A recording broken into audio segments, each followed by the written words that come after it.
Well, it's 6 minutes after the hour. It's Friday, May 24th, 2019. It is Memorial Day weekend, 46 degrees outside. Well, we're,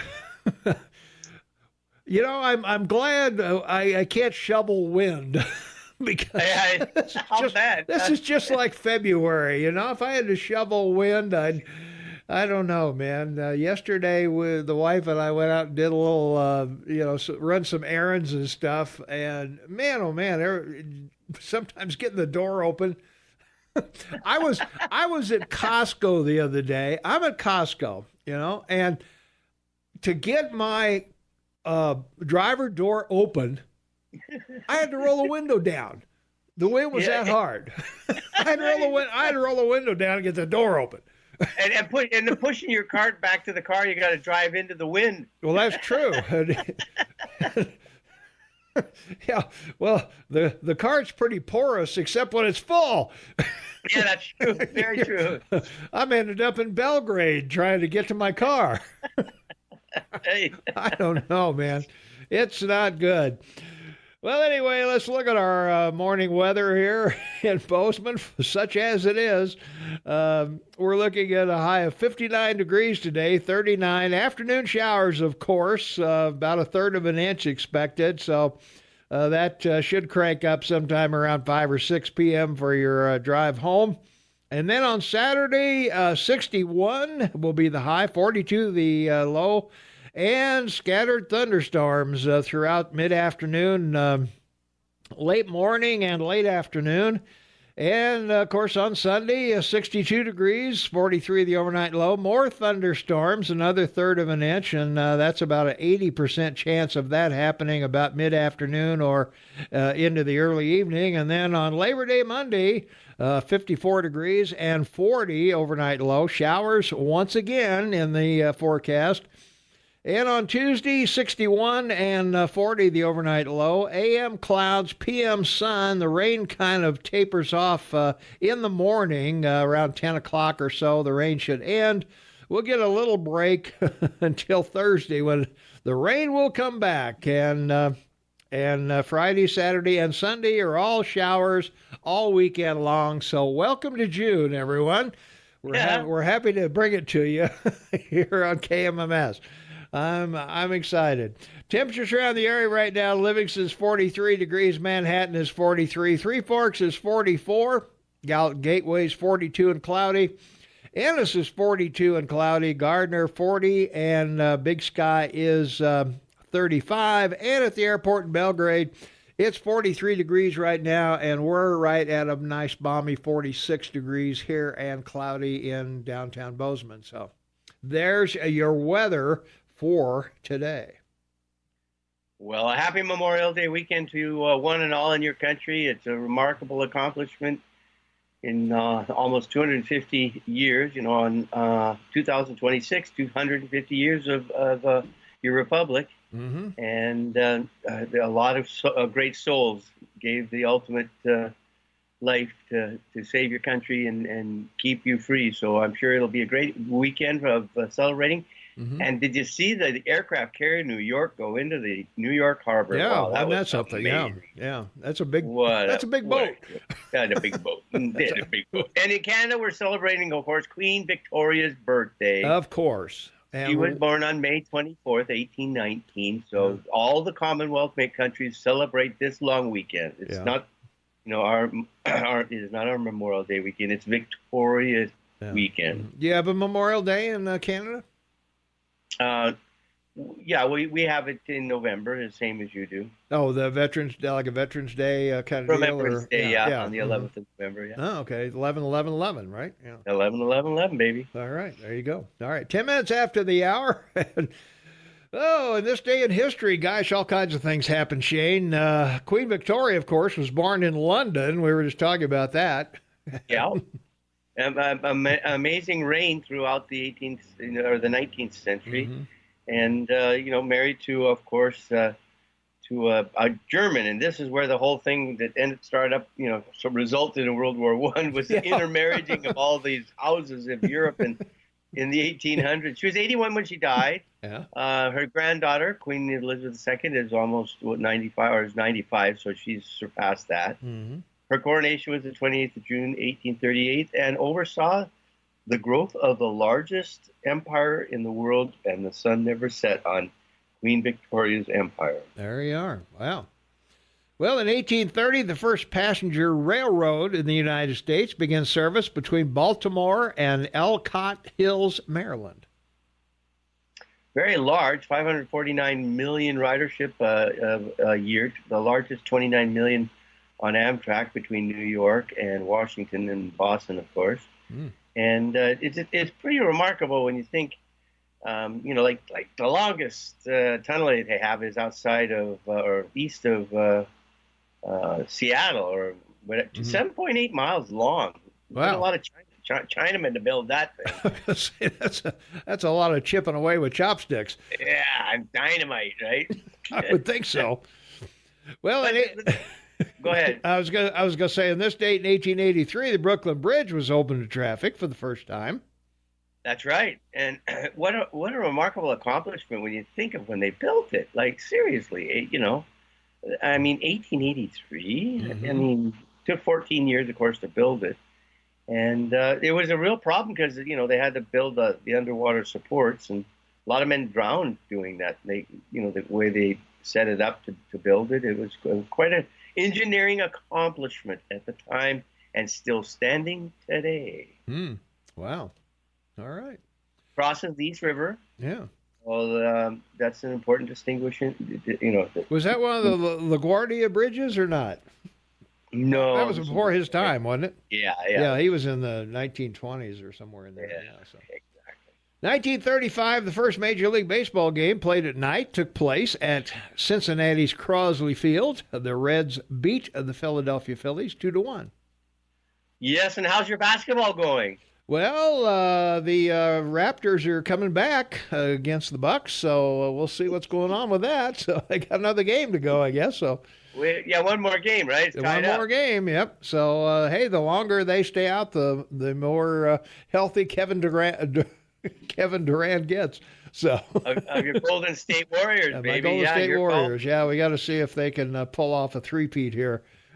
So we'll see. Three-peat. Yeah, there you go. Yeah. Quite an accomplishment in that at that level, man. Those guys are pretty good, all of them. 1958, the United Press International was formed through the merger of the United Press and the International News Service, so the UPI. Yeah. United Press was originally started in 1907 and has over 6,000 media subscribers, meaning individual reporters. Mm-hmm. And we get the This Day on History is produced by the UPI, so we're very grateful to them. Thanks to them, yeah.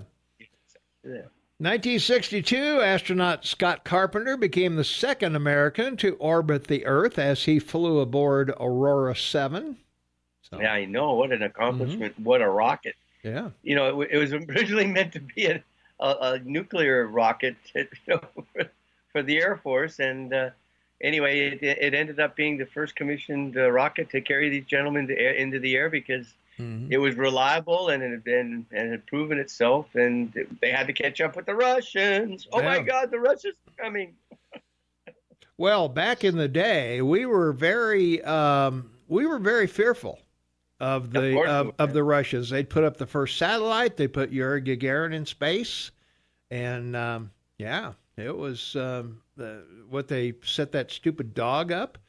That's right. and a monkey. And a monkey. Yeah, I mean, come on. We were way behind. That's right. And Kennedy said, "Come on, guys." Kennedy went before Congress and said, "Let's get going." Right. He was the second astronaut after John Glenn, and followed by Alan Shepard and Gus Grissom. Yeah. And in 1976, on this date, Britain and France opened the transatlantic Concorde service to Washington, and I don't think that's any longer in service. No, it's not. The first flight was the 2nd of March, 1969, and it's just such a remarkable piece of equipment. They only built 20 of them, and not 6 of them were non-commercial aircraft. Yeah. It was a multi-billion-dollar contract with France and England to do it. And you ask millennials today about it, they wouldn't even know. I have no clue. Yeah. And that's my first flight, as I said, was March 2nd, 1969, and it flew 3 times the speed of sound. Yeah. I was going to say, it didn't matter because you were going across the ocean. So that's right. All you did was scare a few fish. And some birds, maybe. And birds, yeah. Well, I don't know how many birds are out in the middle of the Atlantic, but. Yeah, exactly. If they can float, I guess they can be out there, but. That's right. Like seagulls or whatever, but I don't know. I don't think you see many robins out there. No. It's seated up to 128 people, but they aligned it to seat 100 people, 4 rows of 25. Yeah, wow. To provide more service, even though it was a very short flight, around 2 hours. And the front of it had to tilt so the pilots could see to take off, and that's correct. The thing going back up. Yeah. It was quite an aircraft. So. All right, we got to take care of farmers, ranchers, cab drivers, truck drivers, anybody who brings you booze, food, or clothing. There you go. That covers it, doesn't it, pretty much? It does. That's money. Everybody, I don't know. I guess maybe we should include the armored car drivers bringing you money. Anyway, we'll be right back with more. We got Montana News and Agriculture. Headwaters Livestock won't have a sale on Sunday, so they're just going to do a nice promo for themselves and Big Sky RV. So here you go. We'll be right back. Oh, yeah. A little who for you there. Absolutely. Yeah. Great way to wake up. That's right. Yeah. Buddy. 23 minutes after the hour. It's Friday, May 24, 2019. 45 degrees outside. Jamin Taubman on the line with me, half man, half amazing, Vancouver, British Columbia. Tom Eagleoff, your morning mayor, in the house. And this is the KMMS Morning Soapbox with Tom and Shane. We're going through some of the days in history here. And 1976, 1994, actually, we did 1976. 1994, 4 men convicted of bombing New York's World Trade Center in 1993 were each sentenced to 240 years in prison. Yeah. They're going to be pretty old when they get out. Memories. Yeah. Yeah. Remember that meatloaf we had back in 2012? Exactly. Pretty good. Yeah, it's amazing, when you think about it, because they went in there with a vehicle, a truck bomb, as you said, and they detonated below the North Tower, not near any of the support beams, just under the center of the main plaza inside. Well, they thought if they got in the middle, they'd blow the thing up, but they didn't. That's like Saddam Hussein. Back before he was a ruler, on his way up, did this ambush, and he put himself directly across the street from the people that were shooting at him. Exactly. Yeah, you guys get over there, and we'll get over here, and we'll be fine. And all of a sudden, they realize they're shooting at each other rather than being staggered or the old crossfire. Yeah, they were in the crossfire. So these guys were geniuses too, I guess, at the time. So. Yes, crashing into the South Tower, the tower number 2, which was the one that they damaged. It went up 4 floors and did a lot of damage inside, but principally escalators and so forth, and shopping areas. It wasn't really a busy period where they were at. Yeah, and there wasn't a huge loss of life either. No, so it was pretty good there. So. Yeah, well, if it had been at lunchtime, it would have been a lot more people probably killed. But, yeah, I would think so. Yeah. Well, in 2000, Israeli troops pulled out of southern Lebanon, ending 18 years of occupation there. So Lebanon went on its way with Gaddafi. And this is important because it was a 30-day battle in Lebanon to throw out Hezbollah. But more important, this is when Northern Israel went into northern part of their country and seized the Golan Heights from Syria, which now your president is recognized as their own. Yeah, belonging to them. So, very strategic piece of property. Yeah. Well, we mentioned birthdays today. Victoria, of course, Queen of England, born on this date in 1819, and Also born on this date, Daniel Fahrenheit, German physicist and developer of the Celsius scale. Oh, That's right. no, he was a Fahrenheit scale. Sorry. I Fahrenheit, get yeah. them confused. Right. Resulting in the famed thermostat, Yeah. which has probably provided the best index of weather temperatures, for, well, almost 200 years, which is what I guess they're basing global change in the climate on. Yeah. Also born on this date, no one I really care about. I just like saying the name, Mikhail Shakalov. You're bad. You are. Born on this date in 1905, he was awarded the Nobel Prize in 1965. Sam Giancana, born on this date, American gangster, led Chicago crime syndicate in the 1950s and the 60s, and a lot of people think he is the instigator of killing John F. Kennedy. They do. Because he delivered Chicago, the vote in Chicago, to Kennedy because it was less than 100,000 votes, I think. Nixon wouldn't contest it because he was a statesman, of course, a crook. But and it's it came right down to Illinois, for the election, and it came down to Cook County, and it came down to Chicago. So it did, yeah. Kennedy took Chicago, Cook County, and therefore Illinois, and won the election. He won the election there, yeah. A lot of people believe that Giancana was paid by his father, Joe Kennedy, to do that. And then Robert Kennedy started going after organized crime, and Giancana says, "Hey, don't bite the hand that feeds you, man." Yeah, exactly. So whether he was on the grassy knoll or in the sewers or wherever, there's a lot of debate about where the shooters were in that. And wasn't President Kennedy dating his girlfriend? Well, yeah. Well, sort of, yeah. Girlfriend, daughter, something, whatever. So anyway, all right, that'll wrap it up for this day in history. We come back, we'll tell you 5 or 6 things you need to know about Bozeman and Livingston and all of that. So stay tuned. We got a lot of that coming up. Jennifer Bordy will join us at 8 o'clock. We've got a lot of legal stuff to talk about going on in Washington, and what can be released, what can't, and who has the right to privacy these days in their personal papers and effects. So we'll be talking about that in the upcoming hours. So stay tuned. A lot more to come. We'll be right back. 24 minutes before the top of the hour. It is Friday. Finally Friday. It's finally Friday. Finally. And we've got a 3-day weekend coming up. Shane and I will not be here on Monday. We're going to take Memorial Day off to observe that day. And he'll be observing the Queen's birthday in Canada.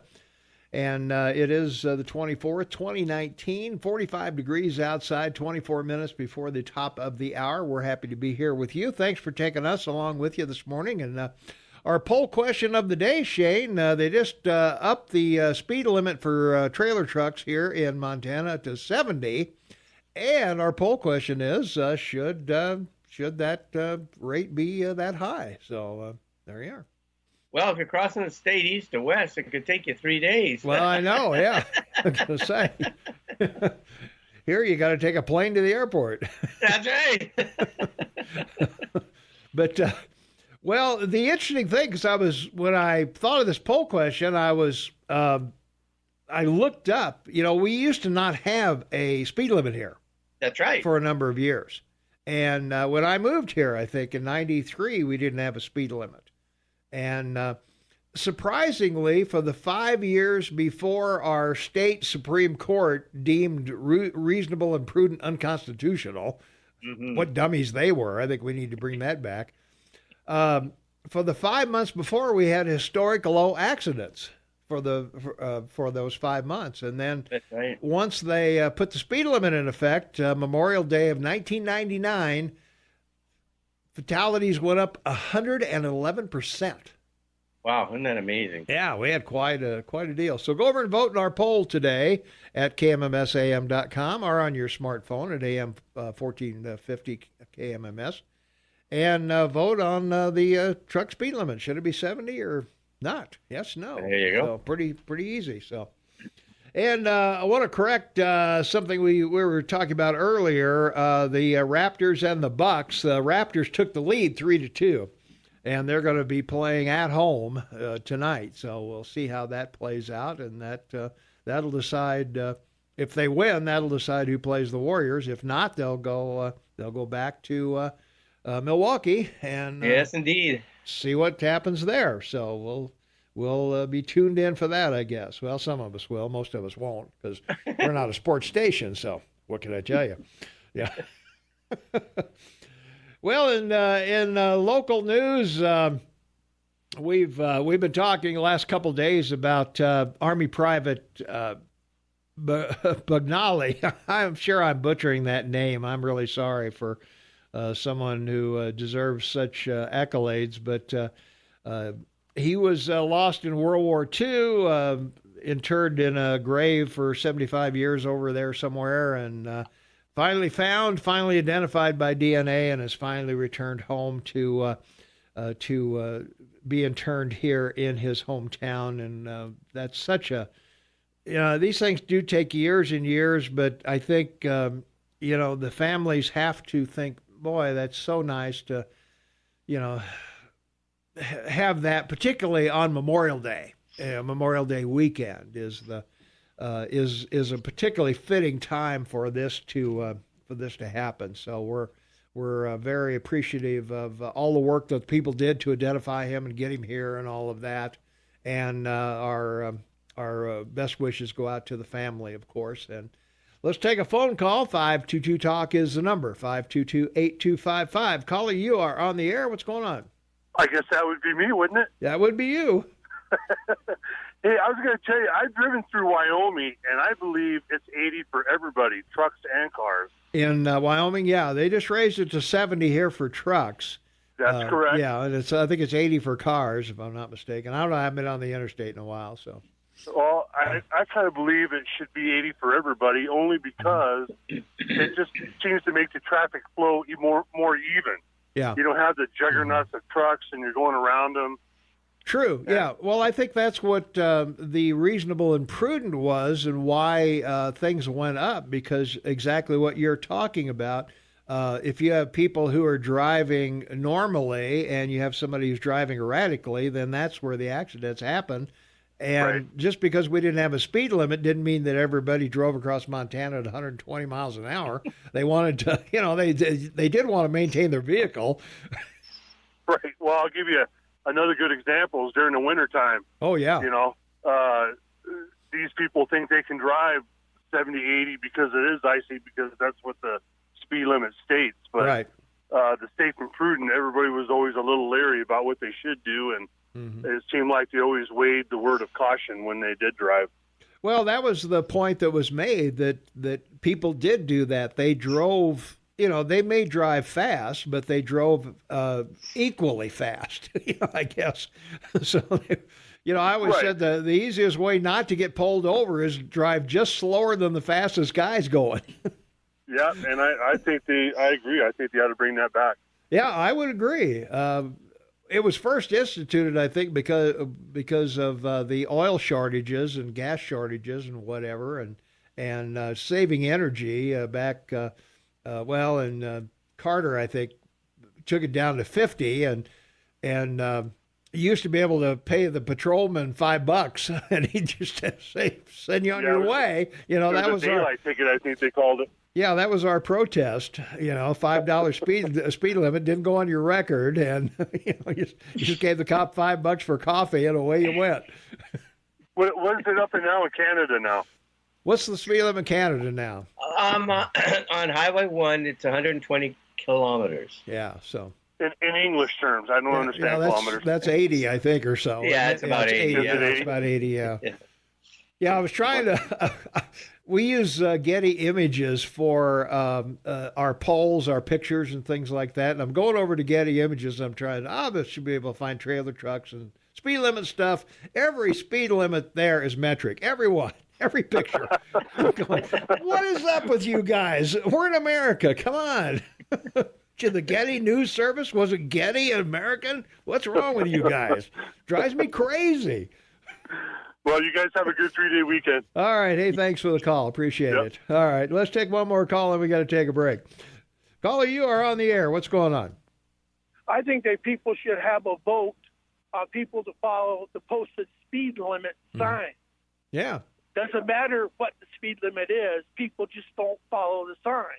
And in the winter, they should come out with a special type of vehicle tire that will break the ice for these people who want to go fast before they get there. Well, there you go. Yeah, it's sort of an like the icebreaker boats have. Yeah, well, There you go. Then they can go as fast as they want. Yeah, put and some not kind of end up in a V-shaped ditch. thing on the front of it, like a plow. Yeah, I like that. I like that idea. Correct.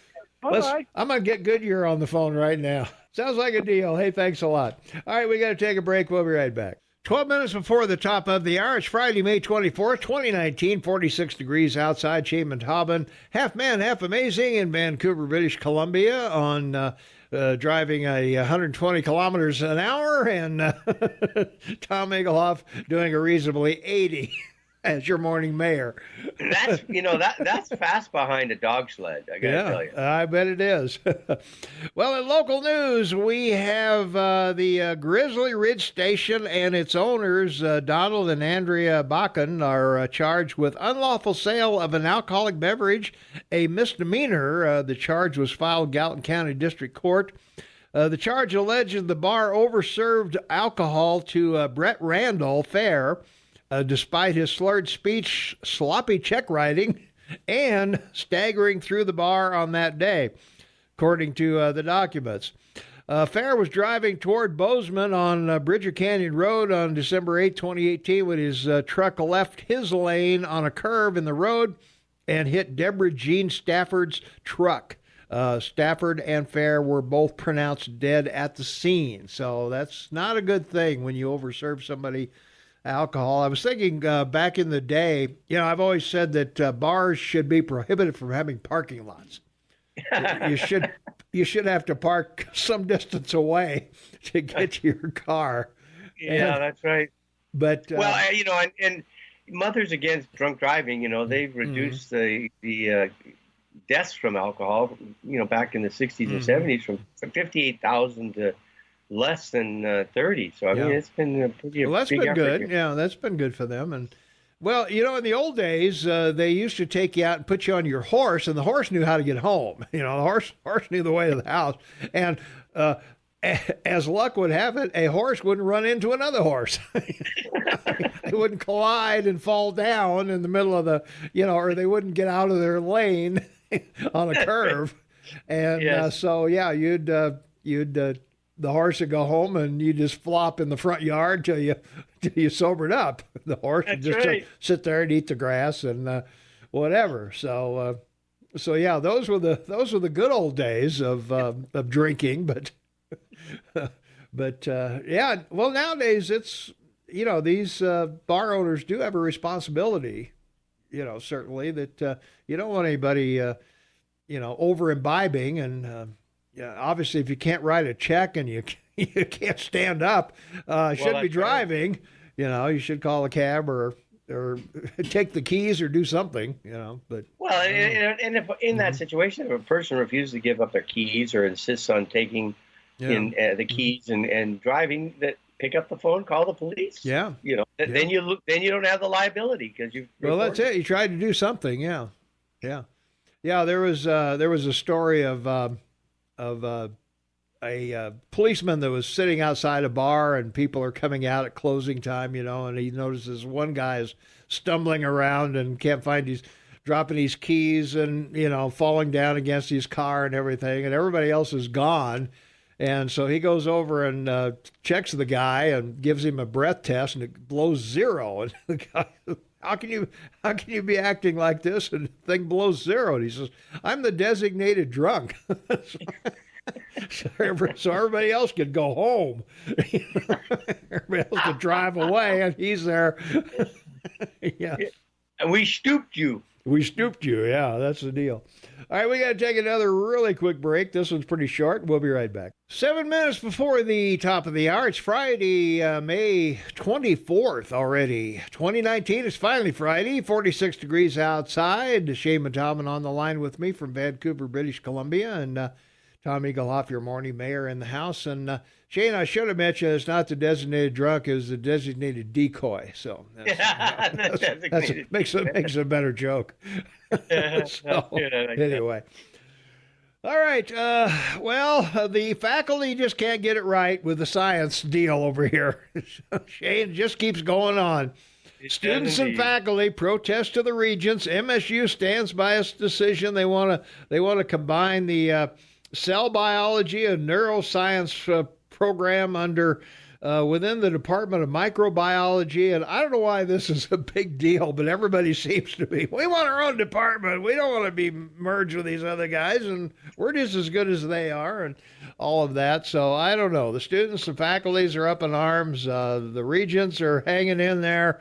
So I don't know where this is going to end. But anyway, students and faculty turned out in force before the Montana Board of Regents to lodge passionate protests against Montana State University's decision to merge the Department of Cell Biology and Neuroscience. But MSU stood by its decision. So I don't know. They got more than 500 signatures on a petition for this thing. I mean, somebody's out there working really hard.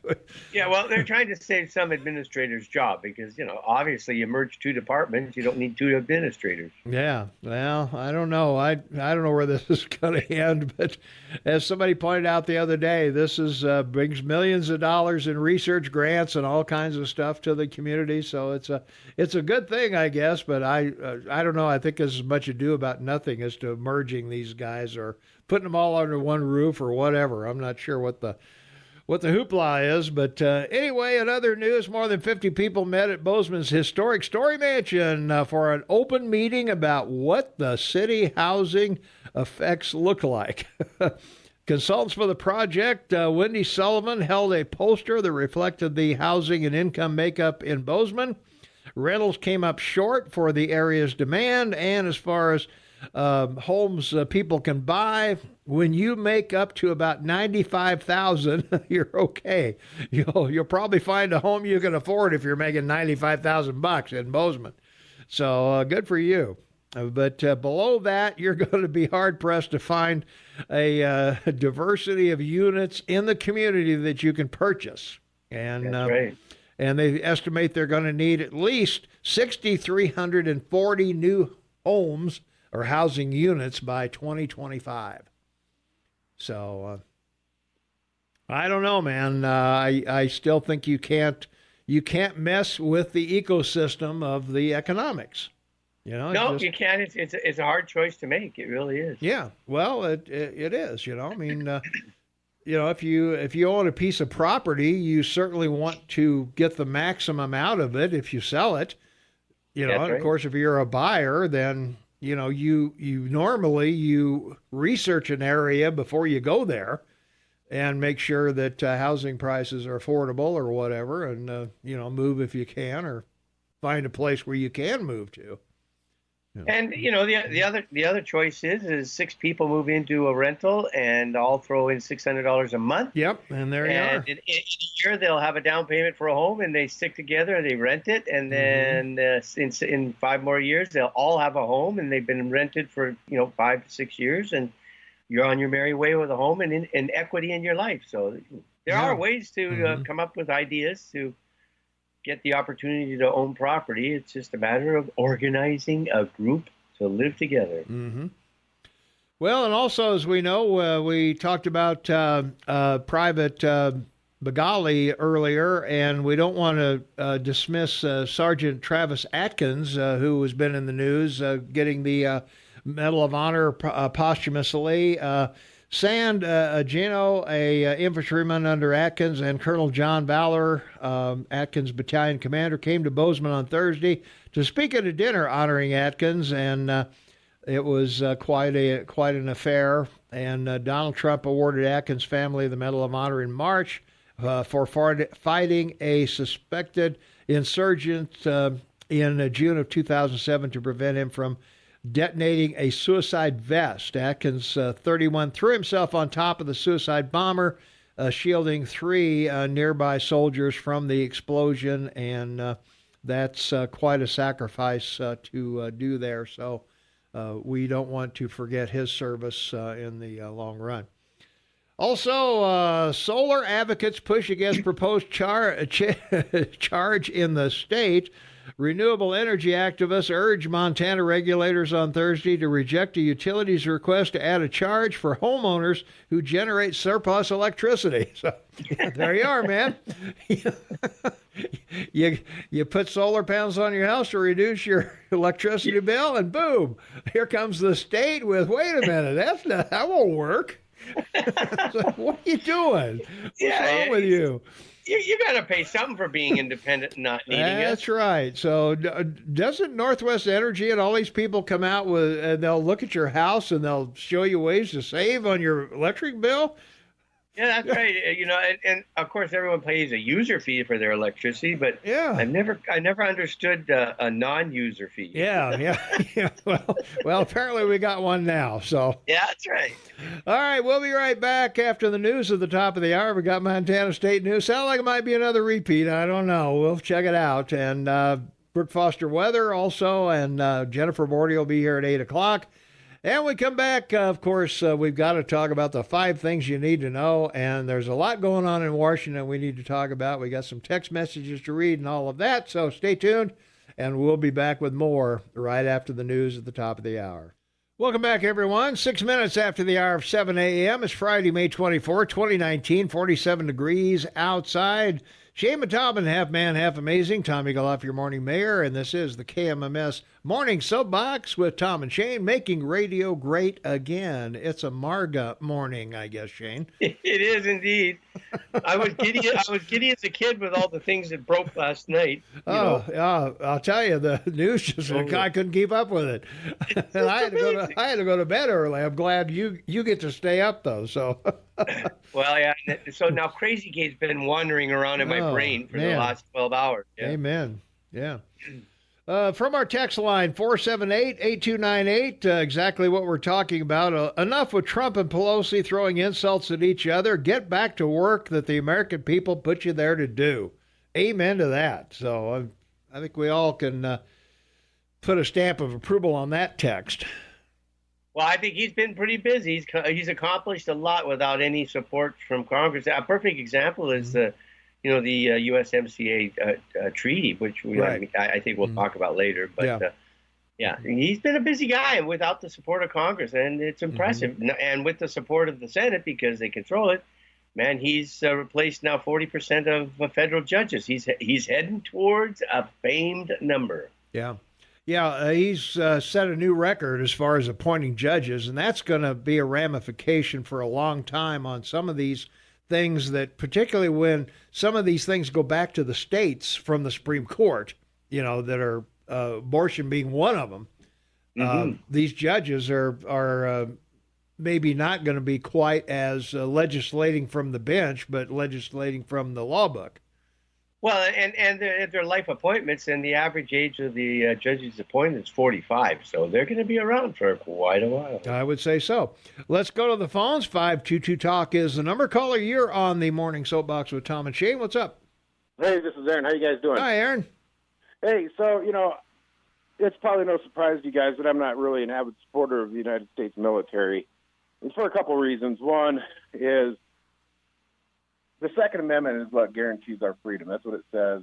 And I'm a firm believer in that. When you say the military's over there fighting for our freedom, it takes away from that.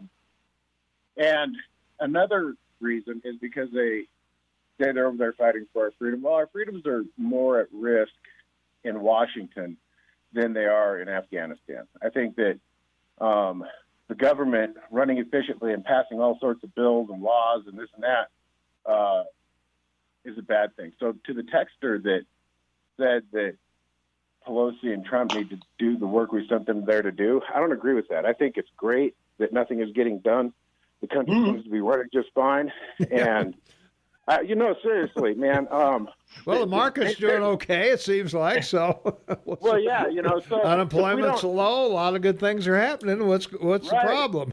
This is what we need. We need this gridlock so that we don't have to worry about. We don't have to rush out and buy 36 guns every 3 months because Obama's going to take them, or we just don't have these things to worry about. Our freedoms are safe when there's gridlock in Washington. That's my point. So I like it. So to the texter that texted that, I'd like to take them out behind the barn and Yeah, have Joe Biden beat the hell out of them. There you go. All right, talk to you later. All right, man. Thanks, Aaron. Yeah. Well, Aaron makes some good points there that, as long as they don't do anything, maybe that's a good thing. They only work 109 days a year. Come on. So that's why I say I don't know how they're going to do this impeachment when they're all the entire House of Representatives is up for election. The entire House, 430, 5 members, something like that. 445, including the non-voters. Yeah. So they're all going to be out campaigning all over the place. I don't know when they're going to have time to sit in on impeachment hearings and witnesses and all of that. And then what's the airfare for 435 people flying back and forth between Washington and Texas and Arizona and Hawaii and, all these places. So come on, let's, I kind of agree with Aaron. If we can get them bogged down in impeachment, maybe that's a good thing. That's a good thing, there you go. Well, we'll see. Anyway, in other news, British Prime Minister Theresa May announced her resignation as Conservative Party leader on Friday, effective June 7th. She'll stay on as Prime Minister until her party chooses a new Prime Minister. So I don't know that that's going to change anything with Brexit, Shane. No, I don't think so either. The big push on this was Nigel Farage, and he's a British politician. And became famous as a broadcaster. He serves in the European Parliament as a member from Southeast England constituency, and he's been there for 20 years, since 1999 when it started. So, he's the one who started the Brexit Party and got this whole thing moving. And the problem is she's trying to maintain some sense of trade with Europe, and she can't get a deal that the Parliament will agree to or that the EU will agree to. So now they have till October. They'll replace her in June, and the new Prime Minister will have to come up with a new game plan. Yeah. We will see. So is this thing just going to be kicked down the road forever? No, it has to be resolved. I would think so. The EU needs it. So, yeah. They're either going to have to stay or bite the bullet and go. Yeah, and one way or the other. The Liberals in England want a new vote on it because, they want a redo. That sounds, doesn't that sound? Sounds familiar, doesn't it? Yeah. Let's do a redo on 2016. How about that? Yeah. Yeah, let's do that. So anyway, yeah. They'll get it resolved. The markets are showing some positiveness. It's green in Europe, so I think at some point they'll come up with something. But the problem is it sets a precedent. So any other country that leaves the EU will want an equal or similar deal. That's what they're concerned. That's what this is all about. Well, that's what we've talked about before. This may be a domino effect. If England leaves, then, Italy, Spain, they're in trouble. They may want to go their own way.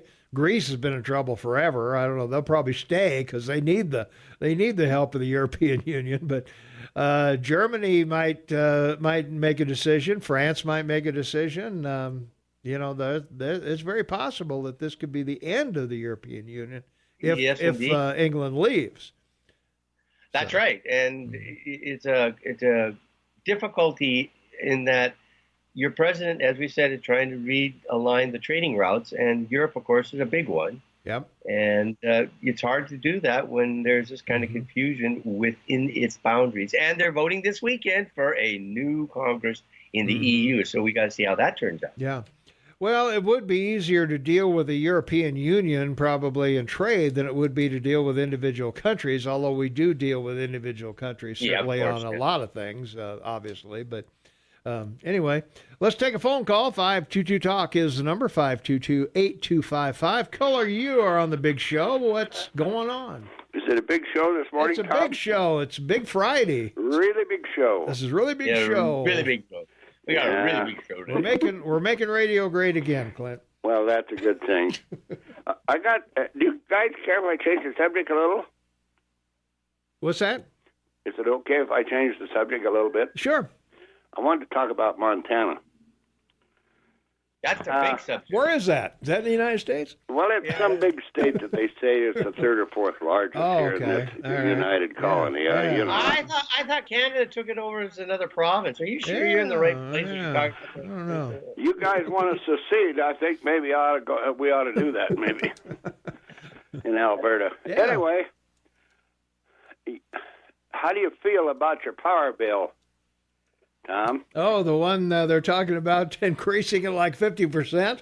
52%. I'm not happy with that. I hope the regulators, Roger Koopman and the guys. God, let's get a hold of Roger and Yeah. say, hey, no. Better do that. Jesus. That's a lot. That- I don't think I want to pay double. I'm on budget billing as it is, and I got a credit. Come on. Now, you see what the environmental community's done to us? Oh, yeah. Well, you heard earlier where we're talking about the solar panels that they want to charge you a surcharge because you're saving electricity by having solar panels. Jesus. I guess if you put up a windmill, you're really screwed. Yeah, you are. Well, the thing that's bothered me about all of it, I'm a pilot, and I've flown some of that line that goes from Coal Strip clear to Grand Coulee. Mm-hmm. Now, the environmental community is going to shut down Coal Strip. Now, what is going to happen to those big transmission lines and all the right-of-ways that you and I paid for to go through in our power bills? What is going to happen to that big line when they shut it down? And who's going to pay the bill to clean it up? Yeah, you and I. Well, hey, Clint, it'll make a great zip line. Yeah, there you are. Well, I'd like to put these here senators and legislators on that zip line and zip them right into the Pacific Ocean because they're not doing a damn thing. They're back there arguing over Trump and his collusion, supposedly, and whatever.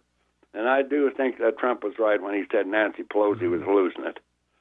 But, well, remember, Clint, it was over a year ago, Tom and I, we suggested that Montana should go off the national grid, set up your own Montana utility once again, be independent, separate from the rest of the country, so you're not exposed, and be able to raise money to provide power for your state that you need and not for anyone else. Well, Montana Power at one time, when this power company was formed, it and ACM Company pretty much ran the state of Montana. But there was one good thing about Montana Power. Montana Power, as far as I know, never shipped their power out of state unless they got damn well paid for it. That's correct. And the next thing is when Roscoe, and he's a friend of mine, when he signed the deregulation for to go to Northwestern Energy, that renamed it, and then Gannon went to Florida. Somebody ought to shot him, Yeah. I mean, it really cost the families of Montana, lots of them. Oh, Montana Power went south. A lot of money. Mm-hmm. Yeah, that was a bad situation. Yeah, with Montana Power. Yeah. Well, the thing that's happening now is Northwestern Energy is wanting you and I, Tom, to come and pay again. Oh yeah. Yeah. Okay, and the people, my God, how much can we stand? Yeah. And so that's what I wanted to talk about a little bit. And now, and then they hired people on them transmission lines to keep the eagles out of them. Yeah. Yeah, there was guys over in Ringling and all down through through the transmission lines that were hired every day to go out there and make sure no eagles are building nests up in them power lines because of what? Fire. Yeah. Now, what can we do? See, Montana Power, or not Montana, Northwest Energy, they make this power here. Mm-hmm. Okay, then they sell that power. So far, it's going to Grand Coulee. Yeah. And out of Grand Coulee, it goes down the coast. Mm-hmm. And they sell it for a profit. Yep. Well, what about keeping that power here? Let Washington or California, let it produce their own damn power. Well, I'd agree with that. But, they've got all the people and they've got the bucks down there. We don't have any bucks here. Yeah. Okay? That's our problem. Well, we got about a little over a million people here now, I guess, in this great big state. Yeah. Okay, we're quite capable of producing our own power. Sure. And then the Bureau of Reclamation got, 4 dams now on the Missouri? In Montana? Is there 4 or 5? Well, they were talking about selling those, whatever. And What the hell's going on here? I don't know. I got to take a break, though, Clint. We'll talk about it, though. Yeah, Thanks. talk about that a little bit. Yeah. Maybe somebody smarter than I am can tell me what we're going to do, okay? All right, thanks for the call. All right, Shane, you got a caller on the line, and I'll be right back. 21 minutes after the hour. It's Friday, May 24, 2019, 47 degrees outside. KMMS Morning Soapbox with Tom and Shane. We got a caller on the air. Caller, you are on the air. What's going on? Well, not many people remember that when the European Union first formed, Ireland voted to leave, and then they rescheduled another vote.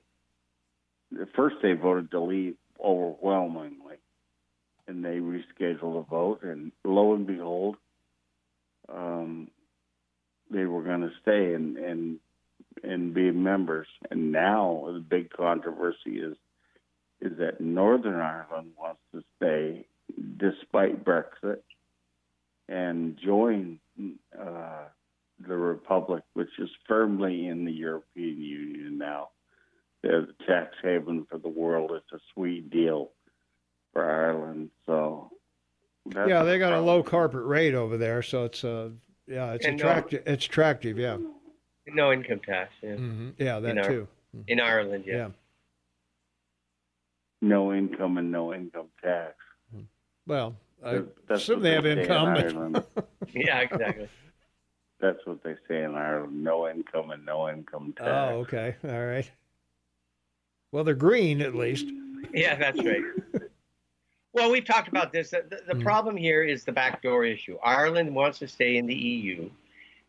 If they do that, they would obviously have a right to have a border then with Northern Ireland, which they don't now. And that was part of the peace agreement between Northern Ireland and England to end the Civil War, was that they'd have an open border with Ireland. So the big problem with Brexit and the big issue they have in the Parliament of England or the UK is if backdoor problem with Ireland and Northern Ireland. Because if the border between Northern Ireland and Ireland remains open, then England has a way back into the EU through Ireland. Yeah. Well, This is the big problem that they're facing and they're trying to remedy. Because if they create a border between Ireland and Northern Ireland, you're going to get back to the problems they had before with the Civil War they were fighting. Yeah. Northern Ireland wants to stay. They didn't affirm Brexit. They want to stay in the European Union. That's what I just said. It's a backdoor problem. No, this is the Ireland. problem. You said Ireland, not Northern. No, I said Ireland wants. I understand. Northern Ireland would rather join the Republic than leave the European Union. That's what I'm saying. I understand that too, but they're still part of the UK.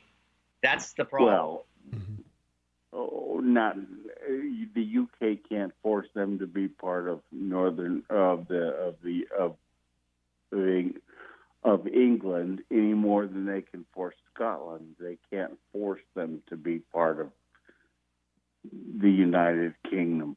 Well, they'd have to have a referendum in Northern Ireland to leave the UK. Well, they're going to have one in Scotland. Why not have one in Northern Ireland? Well, that's what I'm saying. This is the big problem that we're talking about. It's not just Scotland, it's Wales and Northern Ireland, all of them. Yeah. So, well, Scotland's going to leave the UK. I understand that. They too want a referendum, but the referendum has to be approved by the Parliament of the UK to do so. No, nobody. When you vote to leave, did we have to be approved by the? You can't compare a republic to a constitutional monarchy. It's not a comparison. There are guidelines when the United Kingdom was formed in 1807, and under the guidelines, when we left as a territory, 1707. When we revolted, you didn't get a vote on whether we get to leave or not. That's why you had a Revolutionary War. Well, you guys still stayed. You stayed up in Canada. well, you're still part of the monarchy Are you not No. sure? That's why. No, we're independent. We're a member of the Commonwealth, but No, we're that's not a why part the of it. Queen's why is the Queen's picture on your money? Because she's our head of state. Uh-huh. There you go. They own you. No, they don't own it. Sorry. All right. Well, we can debate this, and we have many times. So. Whoever's picture is on your money is your owner. Yeah. Well, I Harriet don't know about Tubman's that going to be on the 20. So. Yeah, there you go. So there we are. We're owned by Andrew Jackson. Well, yeah, there you go. Well, I prefer Ben myself, but Yeah. Hey, thanks, Benny. Thanks for the call. I appreciate it. All right, we got a couple minutes left here. Let's go to the text line 478-8298. If you can sue for tax returns and financials, why can't we sue for Obama's transcripts? Proof he was a foreign nationalist. Everything he did would be null and void.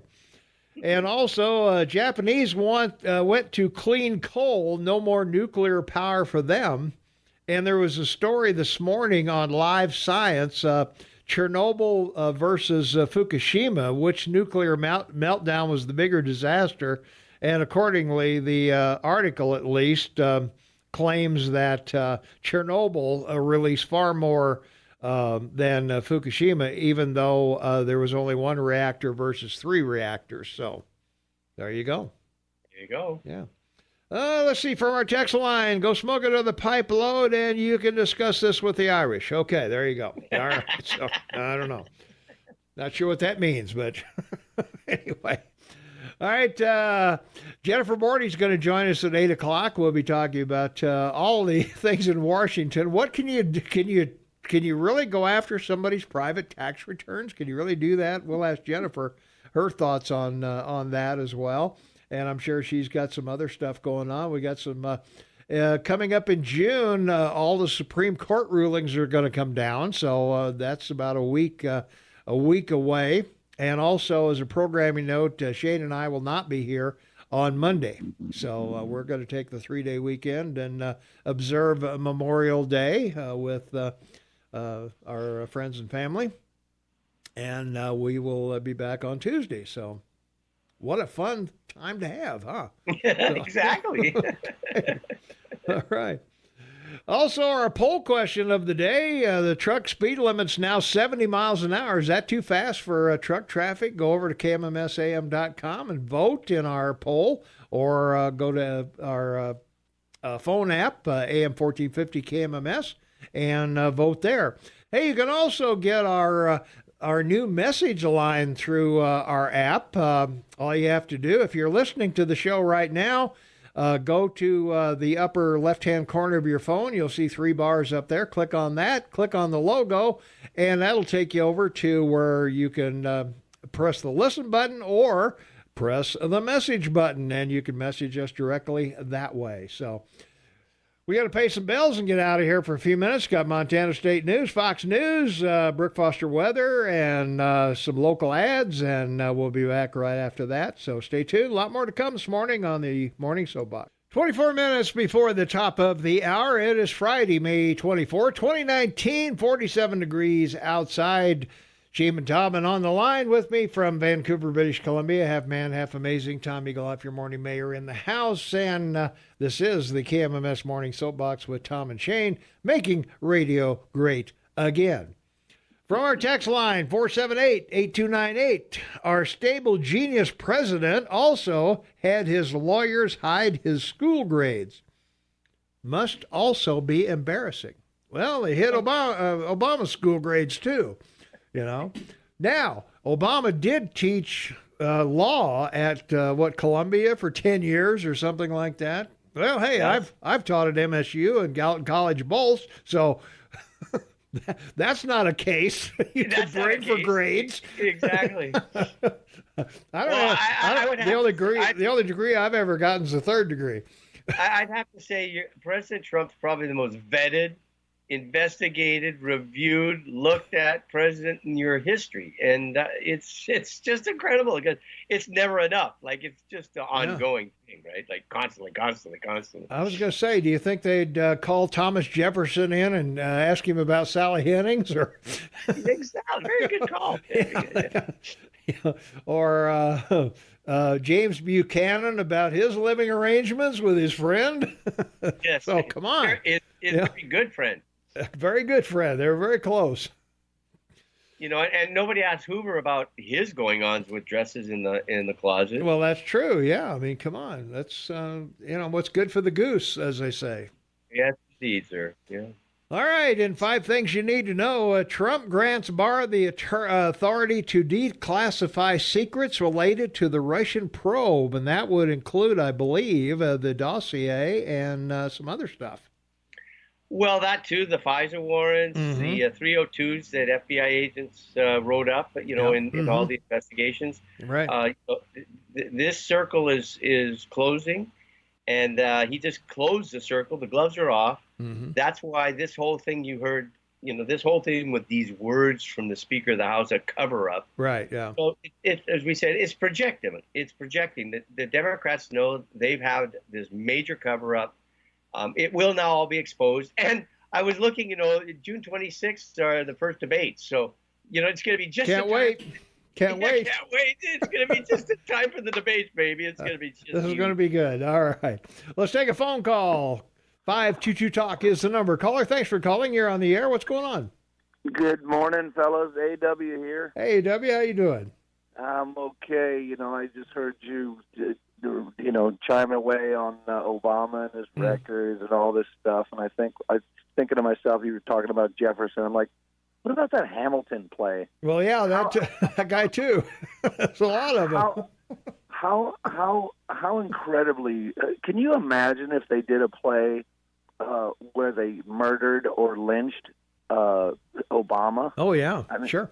I mean, that was the most disgusting display of hatred that I've seen, and the hatred towards Trump is, and it brings me back to the other point you were making about what Shane was saying about projection. The Cloward and Piven, rules for radicals. Right. Like, exactly. Right, and even Joseph Goebbels, like you just say a lie loud enough and long enough, and it just becomes, part of the lexicon or whatever. I mean, they're caught with their hands in the cookie jar right now, and it's so. I mean, any other time in our history, people would be in the streets with pitchforks and torches. I mean, what they tar did and feathers. Don't forget the tar and feathers. Yeah. right. It's shocking to anybody that's intellectually honest. You just look at what has happened to this president, and you go like, man, this and Trump's right. This should never happen again to any president, Democrat or Republican. Never should our alphabet soup. Even Clinton didn't go through this kind of scrutiny. True, and that's because we know that the liberal media is, they did their best to deflect, but they still had to take it on the chin. But now it's just like it's a free for all. They don't care. The truth does not matter at all. I mean, if this was done at any other time, people would be, a firing squad. I don't know what, but treason. Probably right. Treason is treason, and what these people did. And this is the thing that no one can wrap their head around. I mean, us conservatives see it, but like they actually this is an actual coup. This is a failed coup, and no one really. I don't want to say no one, but most people don't really understand that they tried to take down a duly elected president. That's true. Yeah, they did. And well, they're still trying to. Whether it's going to work or not, that's a whole other story. But he's got 2 years to go, and they're on a short leash. If they're going to prove anything, they got to do it by November 3rd of 2020. if they don't, there's a good chance that Trump will be reelected, because when you look at the group that they're putting up against him and their philosophies and their ideas for where America might be taken, that's a little scary. I mentioned it to a friend of mine last night that if they're Joe Biden thinks he's going to get the union vote for some reason, but union guys, they took a chance. They said, let's do this. Let's try Trump. Yeah. And the results are pretty evident. Yeah. And if they think they lost last time with a bunch of union guys taking a chance, what do you think that now they're sold? Like, yeah, sign them up. Give them another 4 years. We're doing great. Yeah. Well, there's 28 right to work states now, so you don't have to be in a union if you don't want to. That's true. There you go. Montana isn't one of them, though. No, it isn't. Yeah, I know. Every state around us is, but we're not. So I'm not sure why that is, but we just can't seem to get it done. So, hey, thanks for the call. I got to take a break. We'll be right back. All right, thanks a lot. All right, Shay, we got a caller on hold. You can talk to them, and I'll be right back. Welcome back, everyone. 15 minutes before the top of the hour. It's Friday, May 24, 2019. 47 degrees outside, and we've got a caller patiently waiting on the line. Shane's been talking to. So, caller, you are on the air. What's going on? Man, this is great. I get to talk to Shane and you. I know. It's quite a deal, isn't it? Hey, I was listening to the Colonel Klink. I was listening to the Colonel Klink segment of the show this morning. Right. Yeah. I was just laughing. I mean, what a hoot! He always provides great entertainment. That's for sure. Look, hey, let me tell you, this energy deal is something I know quite a bit about. I've been in that world for a long, long time. So here's the deal on this. So if you want to generate your own power at your house, that's well and good. But you got to remember that the utility has brought to you the infrastructure to provide you power if your generation's not working. So if you're not paying the fee, the demand charge for that, then they're essentially giving you the free infrastructure. So the way the deal works is, if you generate, what the utility does is says, that's great, but you're going to get to pay me back the amount of money that I paid to supply you power when you couldn't generate it. And that's how the renewable energy industry works, and nobody wants to talk about it because it's a dirty little secret of the renewable energy industry, and they want the money, they want the infrastructure free because their power can't deliver power. Their solar and wind can't deliver power 24 hours a day. Right. So they want the utility to back them up. Well, if the utility is backing them up, the utility is saying, hey, guys, you got to pay me for the wires that come into your house. And that's based on the demand that you have when you don't generate power. And that's how it works. But let me tell you, the green market doesn't want you to know that. They just want free energy, and they don't care what the utility has got to pay. So that's how it works. And by the way, Governor Roscoe was the principal guy who created this deregulation fiasco that we had 20 years ago. After he left office, again, a dirty little detail, he went to work for Enron through a legal company, a law firm. And so Roscoe basically was in bed with Enron while Enron was pushing the deregulation bill in Montana, and then ended up going back to work supporting Enron after he left office here. Yeah. So Governor Roscoe, I'm sorry, he was part of the big problem. One of the biggest financial hits Montana has ever taken on anything was that deregulation bill, and it was because of him. So anyway. Well, thanks for the info. That's excellent. So we're happy to have you as a source. So thanks for that. Okay. Have a great morning. Have a great weekend. You too. All right. Thanks a lot. Let's take another call. 522-TALK is the number. Caller, you are on the air. What's going on? Hey, I got a double dip because that guy kind of told a half truth. Okay. So if you live out in Clarkston or any rural area and you want power to your property, you have to buy all that infrastructure. You pay for the line to come to your house. Yeah, you do. Whether it's 10 feet, well, they give you 100 feet, I think. Yeah. But if you got to go 2 miles, you got to pay all that. That's true. You do. So it's a half truth what he said. All right. Well, for certain people, obviously in the in the city, we've talked about this before. Why are there impact fees when the developer puts in all the electricity, the sewer, the water, all that stuff? So where's the impact fee? Because the guy already paid for it, you know? Yeah, see, this is all the big lies everybody tells you. It's like the military's out there protecting your freedom, but it's Washington taking them. It's Washington spreading that rumor, you know? There you are. It's all a bunch of lies. All right, bye. Thanks, man. Bye. All right, Thanks we got to take a break. We'll be right back. 6 minutes before the top of the hour, Jennifer Bordy is making her appearance in the house this morning, so she's here bright and early, ready to go, and we'll be talking with her shortly. And we've got a caller waiting patiently on the phone. Shane's been brainwashing him or her, so let's go to the phones. 522-TALK is the number. Caller, you are on the air. What's going on? Oh, just a fun fact about Trump. Unlike many that have gone to Washington and left, Trump has gone into Washington with a bag of money instead of leaving Washington with a bag of money. Mm-hmm. So that's a little bit entertaining in that sense. Just is what it is. Well, that's what Shane has always said, that he can't be bought, he can't be bribed. You know, I mean, what are you gonna give him that he doesn't already have? That's why they don't like him. Oh, well, that's true. Yeah, but they like Biden, who's now a billionaire, because him and his son flew to China on Air Force Two and walked away with $1.5 billion. What do you think about that? Yeah, there you go. So, Biden's been in government longer than my kid's been alive. well, there you are. Maybe that's one of the problems. It is the problem. Amen to that. Hey, thanks for the call. All right, from our text line, 478-8298. No collusion, no obstruction, witch hunt, witch hunt. You're right. Joseph Goebbels said if you scream it loud enough, often enough, people will believe it. Well, as Jennifer Bordy will tell you, when the proof comes up legally, then we'll talk about it. And by the way, Bill Clinton was impeached with evidence and legal standing. And not convicted. And not convicted, you're right. Jennifer Bordy chiming in here, helping me out.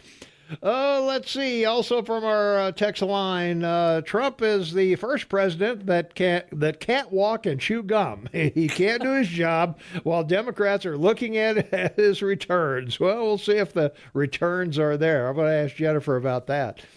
Unfreedom of the Press by Mark Levin is out at Amazon and Barnes & Noble. I've heard it's quite a good book, so I encourage you to get out and maybe try that out.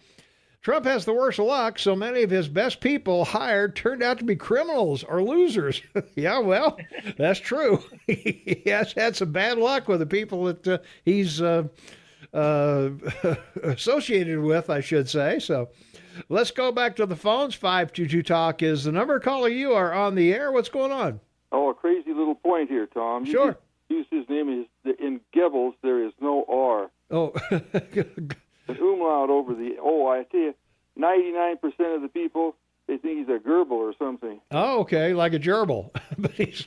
When you have a chance, look it up in the dictionary. Goebbels, Goebbels, I guess. It is pronounced Goebbels. You said it right. Yeah, Joseph Goebbels. Okay, I think I said Goebbels. I think a lot of people say that. Got that umlaut over the O, and you kind of you got the All right. Yeah, some people say Washington and Warsh. Well, hey, Tom, you use Warsh. That's what I do. I got Wash and Warsh. Depends on which side of the Mississippi you're born on, I think. Thank you, Tom. All right. Hey, thanks for the call. Appreciate it. All right. Jennifer's in the house. How you doing? Good. I'm good. Oh, good. You're here this week. I am here this week, and I'm going to take this opportunity to tell you, last week and finally travel for a happy event. Oh, yeah? Yeah, you know how my mother's died, my sister's died this year. It's not been a great year. Glad you got something happy going on in your life. But I went to Denver for I can now say, I don't have to say hopefully future daughter-in-law's. Mm-hmm. She received her master's in architecture from the University of Colorado in Denver, and my son proposed the same day. Wow. So they are engaged officially and very happy. That's that? Yeah. Yeah. All right. Well, my best to I him. had a really good trip for a change. Yeah. Jennifer, when we were back doing open range, Jennifer's son used to run the board for us. That's back in the day. Yeah. And he did it in such a wonderful way. I got to tell you. He did. Yeah. I'm a very proud mom. I have raised the most You've raised a great kid. He's a great kid. He man. really is. He's a man now. Yeah. Anyway.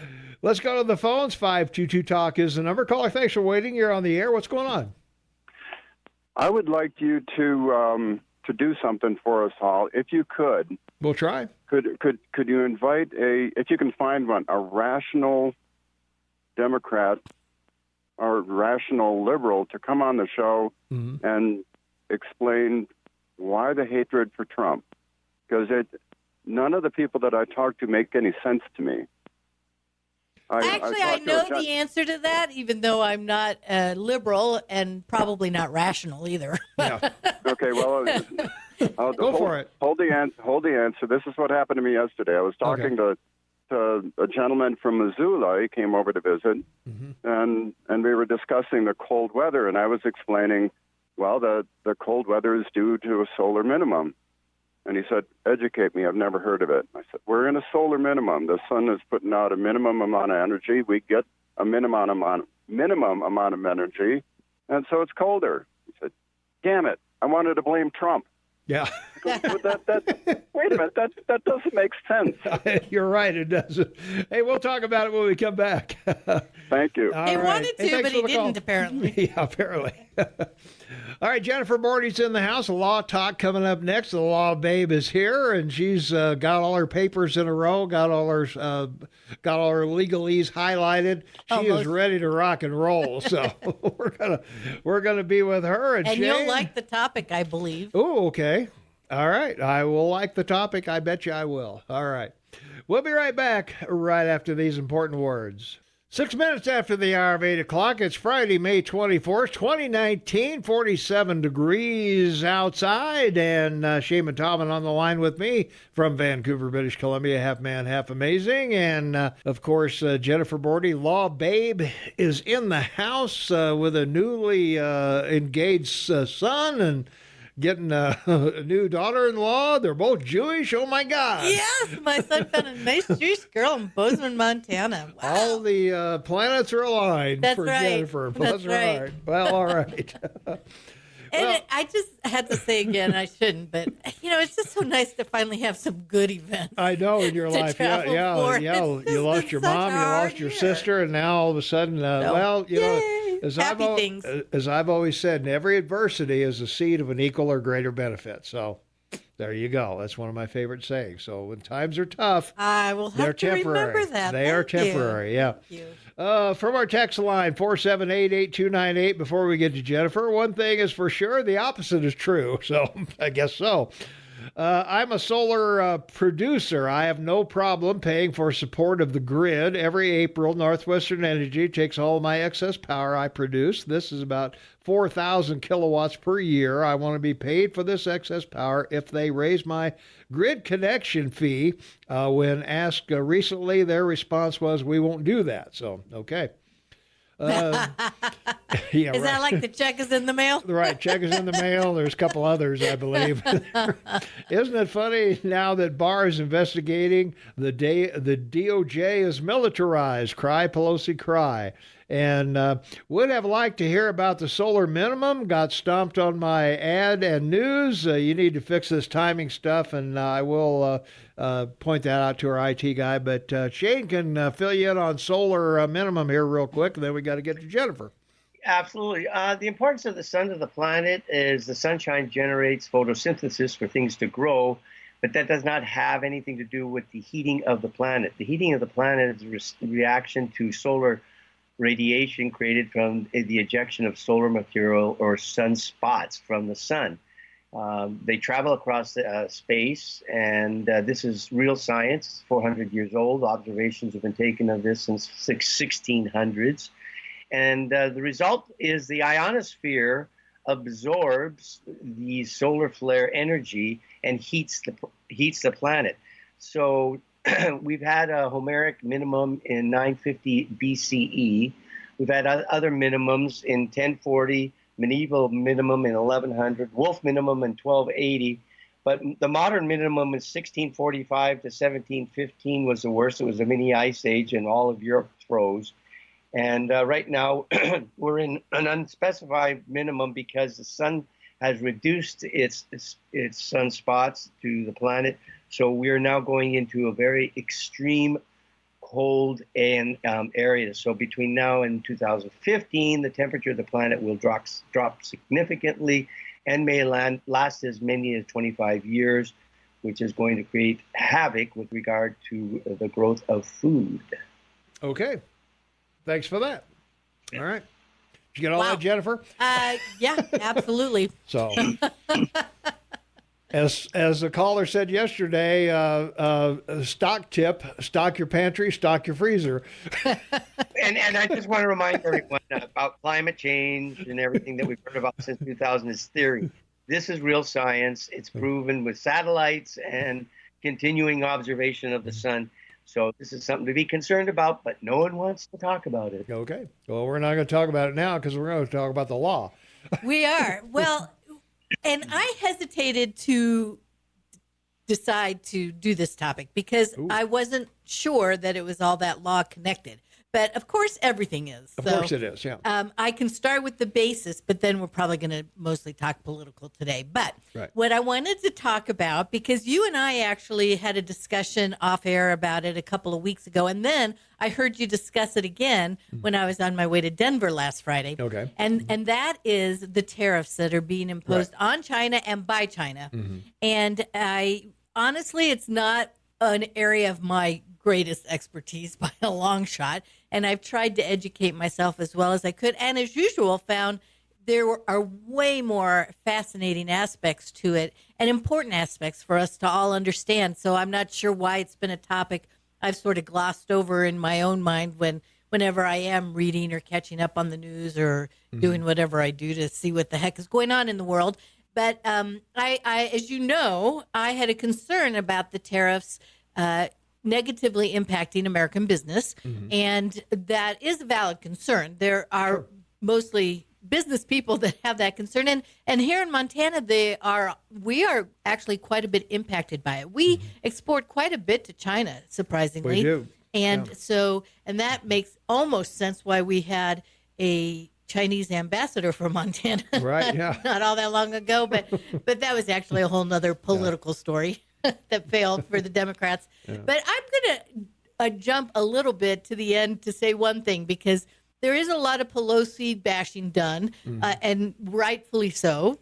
But it turns out that the tariffs on China are one thing that the Democrats actually do support. And Nancy Pelosi in particular has. And Chuck Schumer. And Chuck Schumer very recently, they have praised President Trump on taking this action against China. They feel it is necessary. And so this is maybe the one area in which there isn't a whole lot of Trump. Yeah.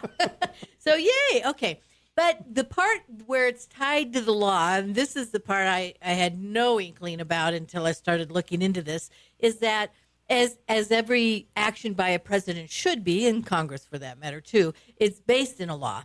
And President Trump has taken these actions on imposing the tariffs based primarily on two different laws, and they're actually both pretty old laws. One is a Trade Act of 1974, and the other is the Trade Expansion Act, and I believe that was passed in 1962, so that you'd think an Expansion Act would come after the Trade Act, but not. The Expansion Act came first, and it depends on what he's imposing the tariffs on. That's what is dependent on which act he would use for his authority. And he actually started probably more with the Trade Expansion Act, because there is a section of that act that allows him to impose tariffs if something affects national security, believe it or not. And he did have that investigated and determined that steel and aluminum can affect national security. And those were, I think, pretty much, well, I know there were tariffs imposed in January of 2018. And these tariffs on steel and aluminum were imposed in, I believe, May of 2018, so about a year ago. And it was based on the I can't ever remember the name, Trade Expansion Act. Right. So anyway, so then, of course, there were more tariffs imposed. And starting in June of last year, I think the list became official in August. And we're really talking about hundreds. In fact, if you go to the U.S. Trade Representative site, which there's something interesting to be said about him, too. I'm not sure I'll get his name right. It's, I believe, Robert Light. Lighthizer. Lighthizer, yeah. Lighthizer. Yeah, he's one of the negotiators with the Chinese going on right now. He is. The interesting thing about him is he came on board as soon as Trump was elected or inaugurated in January of 2017, and he's still there. Yeah. That's like the only person never been fired. He's been there a while, yeah. So, wow. I would, for one, tend to take this guy seriously then if he's lasted this long in the Trump administration. And that office is pretty much related and tied to the office of the presidency. Right, yeah. So it's considered part of the executive branch. But at any rate, he is the one that's, for the most part, done the investigation and produced the list. And if you go to his website, you will find the list is like 190 pages long. I know, it's pretty long. I was not printing that one. Yeah. But It's a long one. I did take time to look into the things that Montana in particular exports and whether or not they're on the list. And they were, and I have that in here somewhere. And at some point, we'll coal's talk about one, obviously. That's a biggie for us. Some industrial grains machinery is one, and grains, of course. Yeah. And hogs are another one, I think, that we do. Well, meat was one, grains, industrial machinery, and there's a fourth main category, which is escaping me right now. But they are all on the list. They're all subject to the tariffs imposed by the Chinese now, which has been mostly a retaliation as the U.S. has done it. But it turned out, it's really quite an interesting situation. I remember, of course, I've read that there was a problem with part of the reason why the tariffs were being imposed was because of the theft of intellectual property, which admittedly I didn't quite understand. Yeah. I was thinking intellectual property more like, Hollywood movie stars and scripts and stuff, but it applies to technology. Yeah. And apparently China has its own laws that require when an American industry or business does business or manufacturing for the most part over there, they are required to tell the Chinese their trade secrets. Yeah. And so that's the theft of intellectual property. Yeah. And it's been worked on quite a bit, both through American and Chinese talks, but also with the World Trade Organization. I find it hard to believe Apple would give up their trade secrets to China. Well, are they producing over there, though? I don't know the answer to that. I think they're making parts over there and they're assembling them elsewhere. So, well, they might have had to because of this Chinese law. I think that's what most people have to do. You can't just go in there and say, here's my... Because somebody was calling the other day about Toyota knockoffs in various countries. They're exactly the same as Toyotas, not made as well, but they look exactly like the Toyotas of, Japan. And I have to admit, and this is where... I just want to comment. Apple did have to give up some of their technology to the Chinese to manufacture there because they have been manufacturing there for 30 years. And that's why the establishment of Weiwa is such in contention, because Weiwa is basically a Chinese Apple phone. Yeah, there you go.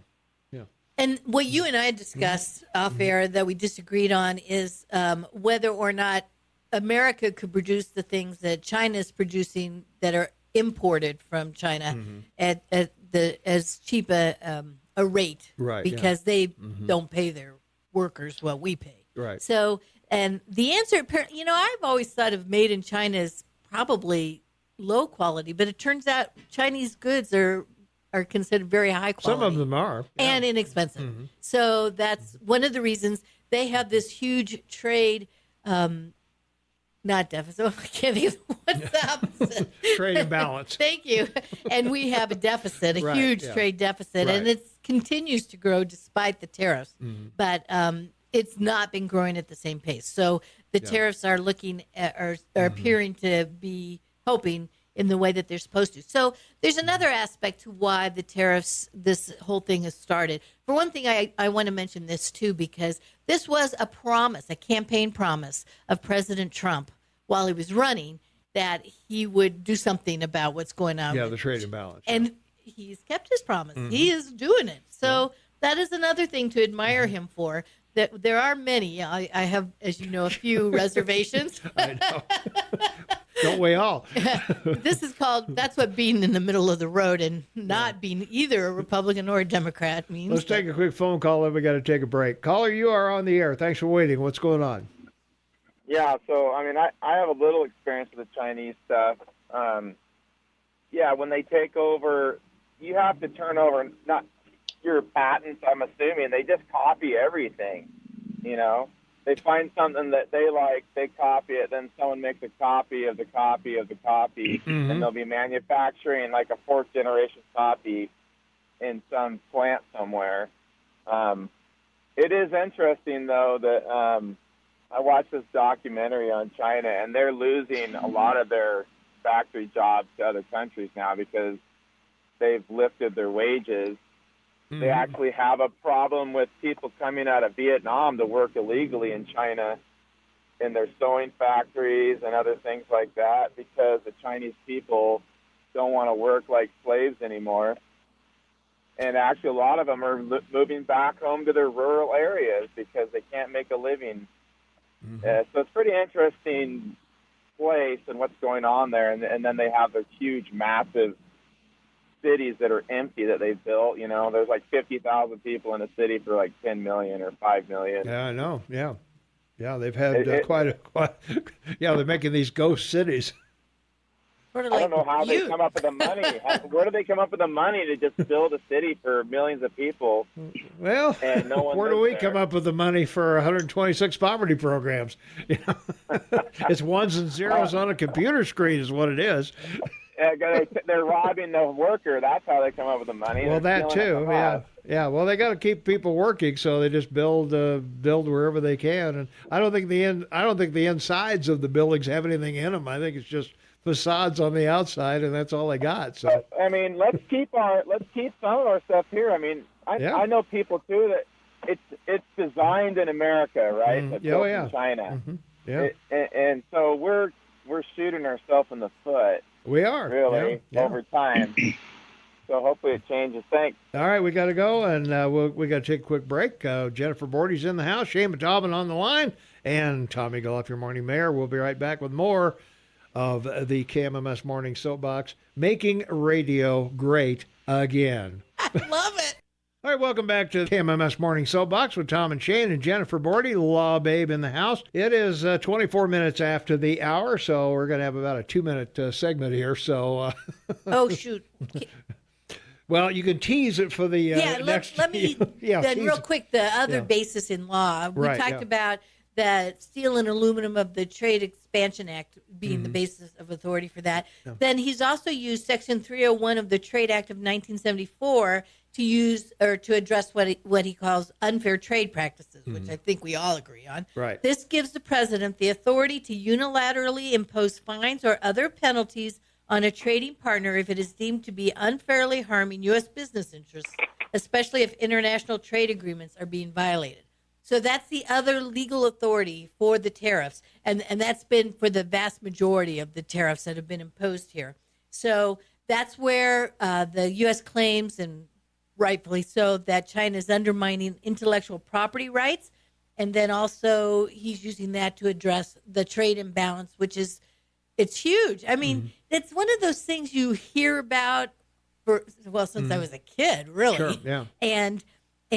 But you don't really know what it means, and so I'm starting to understand what it means, and it is actually pretty serious for the U.S. And so that is the reason why this is the one thing where President Trump has the support of everybody, including Nancy Pelosi and Chuck Schumer and the Democrats in general on the tariffs that are being imposed in China. Now, American business, not as big a fan, and we've seen the stock market go way down and luckily come back up in response to the tariffs being imposed, whether they're being imposed by China in retaliation for the ones imposed by the U.S. or whoever. Yeah. But it does affect business. It does affect American business, and they're not as big a fan of what's going on.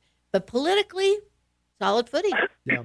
Yeah, the Dow was down before opening. It's up 100 points now. So NASDAQ's up. Everything's green all across the board. So, and in Europe too. They're even with the Brexit, with May and all the things that are going on over there. A whole nother... So yeah. And and Shane and I were talking the other day about India. Their possibility of getting into this with with their buying power, is Russia gonna turn to India as their biggest customer rather than us? So Interesting thought. And I don't know. My immediate answer is probably. Yeah. So the one thing that impresses me about what's going on in terms of, and probably why there is universal political support here, is because there aren't these vague accusations of, oh, they stole our technology. They're very specific of what they've taken, such as the B-52 stealth bomber, C-17 transport aircraft, a stealth attack aircraft, a lot of stealth things, fighters, aircraft engines, military helicopter, unmanned aerial vehicles.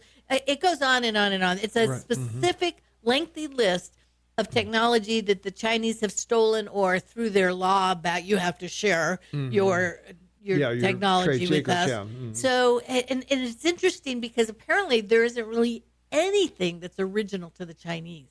They have come into a vast amount. Oh, well, technology-wise.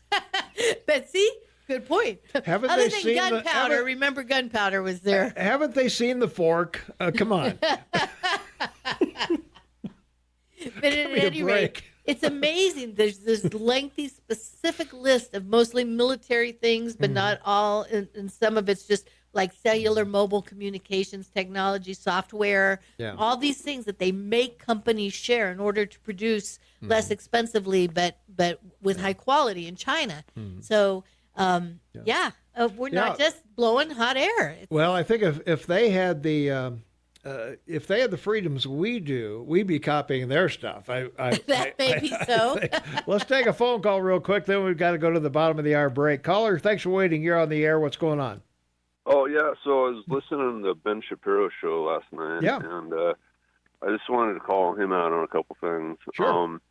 He's sitting there talking about the polls. And he's like, well, President Trump's polls are the lowest they've been for since he's been in office. And he says, there's no way he's going to win the presidency now. And I'm like, oh, my God, Ben. You think so? For real. So for one, he's either believing in the polls and he's been like, had the wool pulled over his eyes by the liberal propaganda wall that they've built around themselves, or two, he's actually not the conservative he pretends to be, huh?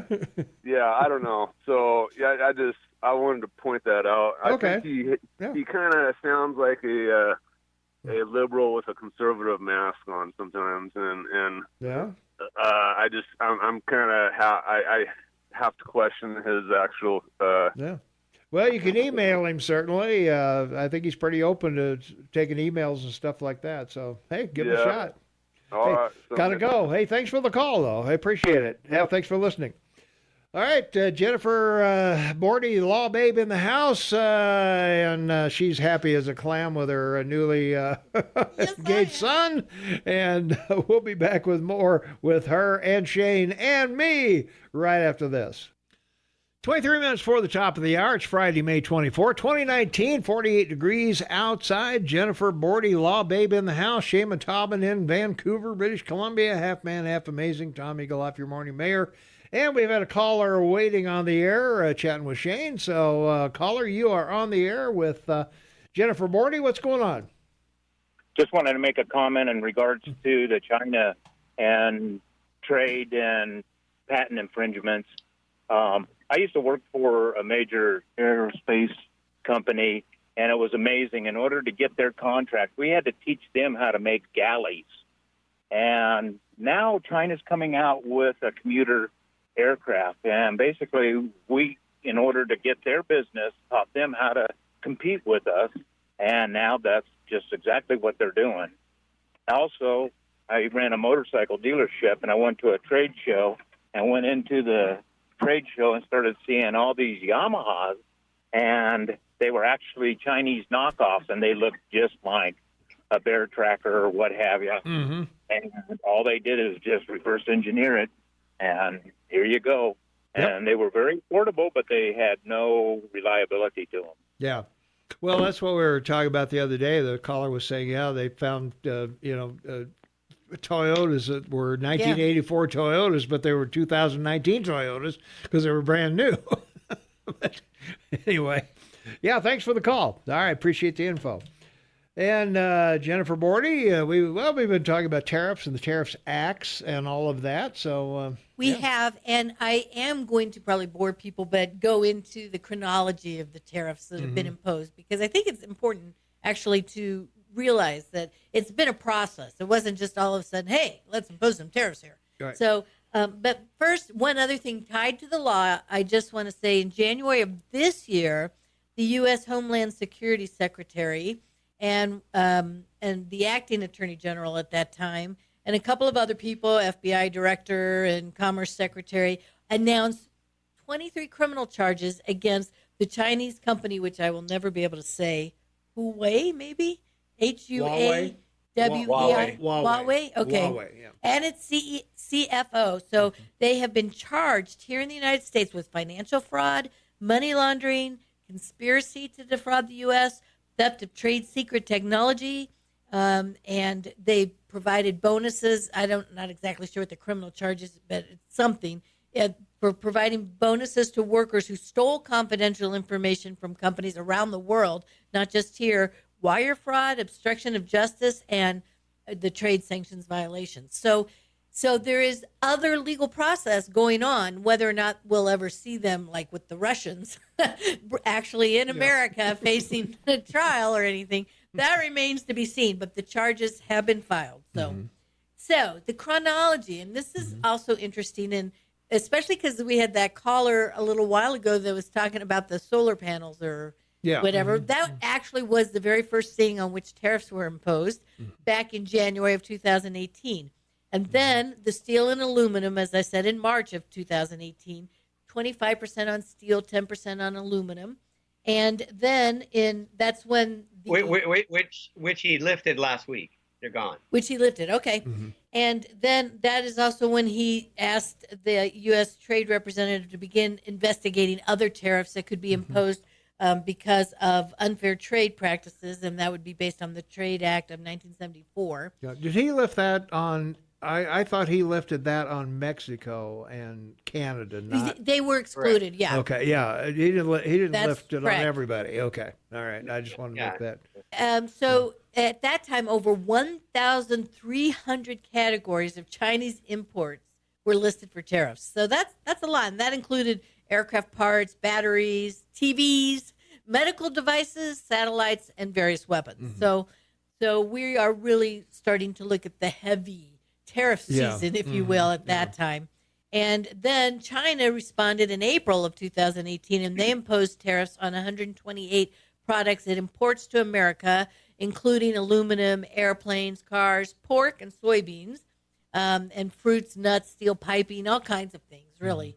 But 128 products, not the categories. And it should be mentioned that the Chinese are very smart, and they're targeting Republican areas of products. So now they're interfering with your elections. Yeah, they're interfering. A Republican area?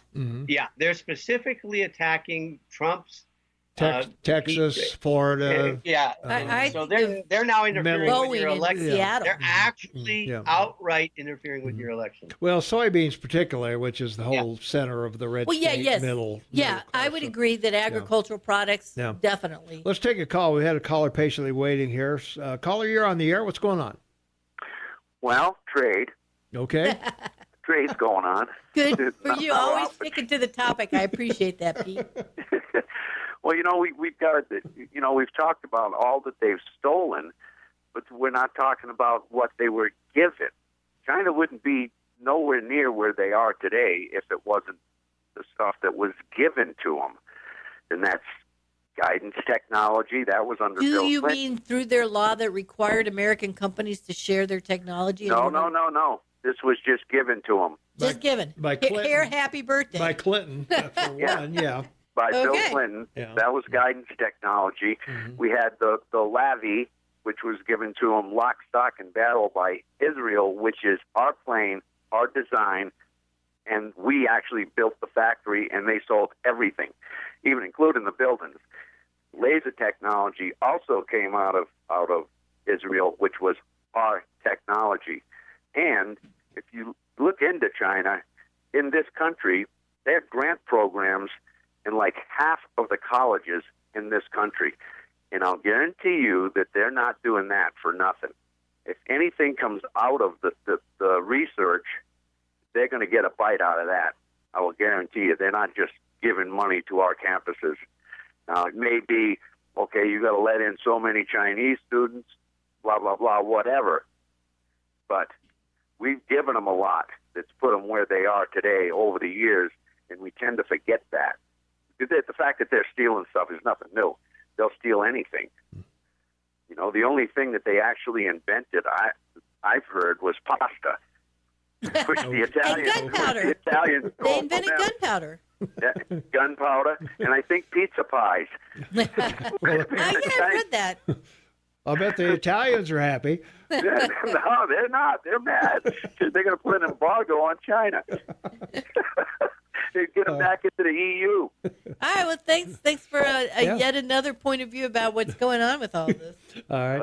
Hey, thanks, Pete. We got to take a quick break. We'll be right back. 13 minutes for the top of the hour, Friday, May 24, 2019, 49 degrees outside. Shane Mataman on the line. Tommy Galoff, your morning mayor, and Jennifer Bordy, Law Babe, is in the house, and we've got a caller patiently waiting. So, caller, you are on the air with Jennifer. What's going on? So, China is probably smarter than we are. They just sold $20 billion in treasuries this week, and they own $1.2 trillion of our debt. And their prime minister told their people to hang on. It's going to be a long 15 years. So these guys play the long game, and America cannot go through the world by itself. You know, it takes all of us in the world to get things done. So I don't understand this go it alone whole thing. I don't get it. Well, we've got a choice between either trade imbalance of $500 billion or $600 billion a year, or free trade. But we're also looking at the option of why don't we just go to a VAT tax like the rest of the world? Well, I don't know. I mean, it seems to work for Europe. We have some. Yeah. So. I just think the whole way we're going about this is stupid. We should be sitting down with all these countries and make a better plan. NAFTA, I mean, Perot was so right. The sucking sound has not stopped. Yeah. I mean, look how many votes. He's the biggest third-party vote getter because of trade. That's true. And it's ruined our jobs. But you can't just come in with a hammer, playing a chess game and smash the board and expect it to work out. Well, I think the Chinese are counting on him not being reelected and the next president not being. Well, he's going to get reelected on this trade thing, but people don't understand that the way he's going about it is just not very smart. Yeah. Well, I mean, only time will tell. I think part of the point is he's going about it, though. He's doing. Yeah, he's doing something. I agree. And and he's got across the board support, which is, as we know, very unusual. That's unusual for him, anyway. So I'm not sure I take as much exception to how he's going about it as I did a couple weeks ago before I actually took the time to get a little educated. But I mean, would you build a $1 billion factory based on what's going on right now? I wouldn't. Yeah, probably not. Sure, I'll write a check. Hey, thanks for the call. Appreciate it. Thanks for listening. Thanks, everybody. Thanks for listening. We appreciate it. 522-TALK is the number. Call you on the air with Jennifer and Shane and me. What's up? Hey, guys, it's Kevin. Kevin. Hey, that last caller, I mean, that's what he was just saying, why does Trump sit down and renegotiate? That's what Trump's doing. Trump doesn't want tariffs. That's true. He's not imposing the tariffs in a vacuum. He is doing talks. Right. They haven't accomplished much, but he has been, and several times he's sat down with China. Well, I think it is going to accomplish stuff. I mean, he's playing a game of chicken. And because why would China's like they've been getting away with murder, with all this unfair imbalance. Why would they change that just because some president goes, pretty please change? They're going to do it when they're forced to. And the tariffs he's trying to squeeze them to finally say, okay, let's renegotiate. We're screwing you guys. We need to figure this out. Otherwise, they're going to go, screw you. We're getting it great, and you're not going to do anything about it. And that's what Clinton did. That's what Bush did. That's what Obama did. No one ever wanted to change it. And so that's what these deals are. He's not doing it because he wants to hurt middle America or farmers. He's doing it because he needs a strong arm to get them to go, okay, you're not buying our stuff, or you're charging us too much. Let's renegotiate. Yeah. What I think you're trying to say is a really good point, which is, in essence, that China's had the upper hand throughout all this because that's the whole we thing. have the deficit and they don't. Well, that's what I said. Do you want a 5, 6, 7, 800 billion deficit every year, or do you requires want, action. Fair trade? And Trump has taken action. Just because we've lived through an imbalance of trade, and you can still buy spaghetti and pasta and gunpowder, doesn't change anything. We've got to take a break. We got the Rush update and some other things, so we'll be right back right after this. Here's Rush. 3 minutes before the top of the hour. It's Friday, May 24th, 2019. It's a Memorial Day weekend. Shane and I will not be here on Monday, so we're going to observe Memorial Day. There'll be a parade there as well. There usually is. I would guess so. Yeah, I don't know. And Shane's going to do the Queen's birthday, right, Shane? Yes, indeed. Her real birthday. Don't they celebrate it? They've already celebrated it earlier, but the real birthday is in June or May. Yeah. Yeah, it was today. May 24th was today. Anyway, Jennifer, thanks for being in the house. Thank you, everybody, for listening and calling in. It's been a great show. Have a great weekend, Mayor. I look forward to seeing you and talking with you, seeing you on Skype and talking with you on Tuesday morning. Everyone be happy, be safe, and enjoy the long weekend. All right. Hey, thanks, Shane. Thanks for being with us. All right. And I want to repeat, be safe, because law enforcement will be out in force, and that they will. So be careful, be safe. Mm-hmm. But accordingly. Do take a moment to think about those that gave their lives for our country. That's for sure. Well, and also too, the good news is that the private Boegali's family, Boegli, is it? Boegli. Okay. I knew I was messing. My son grew up with one of them. Okay, Boegli. Then one of the relatives. Thanks for correcting me, but.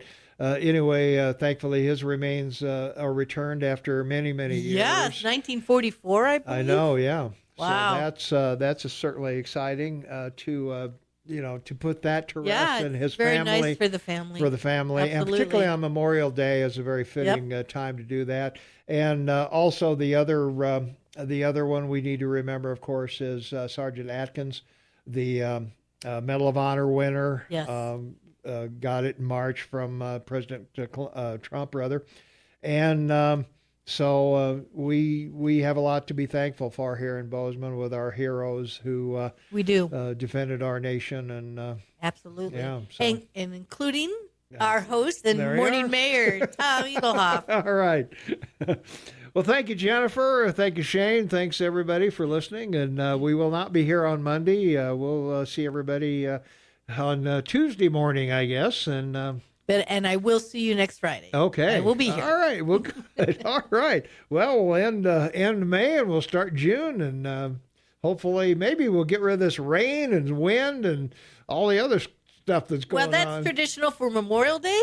That's but true. Usually, I'm starting to worry about planting anything even on Memorial Day because I don't know the frost. Yeah, you might as well wait till June 15th, probably. All right, that does it for us. Thanks, everybody. We appreciate you supporting the show and listening to us, and we'll see everybody bright and early Tuesday morning at 6 a.m.